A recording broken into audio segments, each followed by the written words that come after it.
কৃষক মুক্তি সংগ্ৰাম সমিতিৰ যিগৰাকী কেন্দ্ৰীয় নেতা বিদ্যুৎ শইকীয়া তেওঁ প্ৰতিক্ৰিয়া প্ৰকাশ কৰিছে। আমি প্ৰথমে সেয়া আপোনালোকক শুনাই লওঁ। ৰাইজৰ এই মুহূৰ্তৰ আটাইতকৈ গুৰুত্বপূৰ্ণ প্ৰশ্নটো হৈছে যে পাণবজাৰ থানাৰ OC ভাৰ্গৱ বৰাৰ ওপৰত কি ব্যৱস্থা গ্ৰহণ কৰিব এতিয়া অসম আৰক্ষী, মুখ্যমন্ত্ৰী ডাঙৰীয়াৰ অসম চৰকাৰে। কাৰণ কেৱল নিলম্বনেই একমাত্ৰ শাস্তি হ'ব নোৱাৰে। মুকলিকৈ ইমান অমায়িক ছাত্ৰজনক, উচ্চ শিক্ষিত কটন বিশ্ববিদ্যালয়ৰ অৰ্থনীতি বিভাগৰ ছাত্ৰজনক জ্ঞানদীপ হাজৰিকাক মুকলিকৈ হত্যা কৰাৰ চেষ্টা চলোৱা আৰক্ষী বিষয়াগৰাকীক, সেই জিঘাংকু আৰক্ষী বিষয়াগৰাকীক, সেই অপৰাধী মানসিকতাৰ ব্যক্তিগৰাকীক কেৱল নিলম্বনেই শাস্তি নে?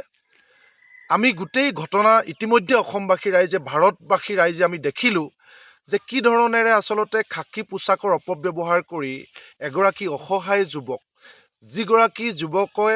যিগৰাকী ছাত্ৰই নিজৰ পঢ়াৰ খৰচ উলিয়াবৰ কাৰণে ইমান দিনে ৰাতিয়ে কষ্ট কৰা এগৰাকী ছাত্ৰক, পিতৃহাৰা এগৰাকী ছাত্ৰৰ ওপৰত এনেকুৱা ধৰণৰ আক্ৰমণ, এই কথাটো আচলতে আমি ভাবোঁ যে আৰক্ষীয়ে নিজাববীয়াকৈ স্বমত গোচৰ ল'ব লাগে।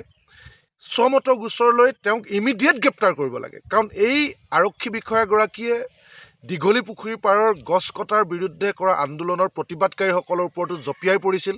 আমি দেখিছিলোঁ টিভিত, আৰু আমি সন্মুখৰ পৰা দেখিছিলোঁ কেনেকৈ তেওঁ আক্ৰমণ চলাইছিলে। আৰু সকলো সীমা চেৰাই গৈ যোৱাকালি যি ধৰণে জ্ঞানদীপ হাজৰিকাৰ ওপৰত আক্ৰমণ চলালে, এই ঘটনা গৰিহণা নিন্দা জনাবৰ কাৰণে আমাৰ কোনো ভাষা নাই।